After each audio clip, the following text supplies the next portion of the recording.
సంకటహర చతుర్థి. మనకి ప్రతి నెలలో 2 రకాల చతుర్థులు వస్తూ ఉంటాయి. ఒకటి పౌర్ణమికి ముందుగా చతుర్థి, తర్వాత అమావాస్యకు ముందుగా వచ్చే చతుర్థి.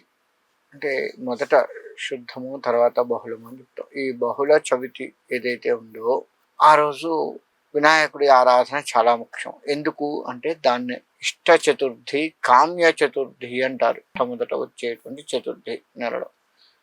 అలా ఆ చతుర్థి నాడు ఎవరైతే వినాయకుడి ఆరాధన బాగా చేస్తారో వారికి ఏవైతే కోరికలు ఉన్నాయో ధర్మబద్ధమైనటువంటి కోరికలు ఏవైతే ఉన్నాయో అవి తీరుతాయి. వారికి అన్ని రకాలుగా స్వామివారి అండదండలకు ఉండి ఆ స్వామివారు అనుగ్రహం కలుగుతూ ఉంటుంది ఈ చతుర్థి నాడు, శుద్ధ చతుర్థి నాడు. దాన్నే ఇష్ట చతుర్థి అంటారు.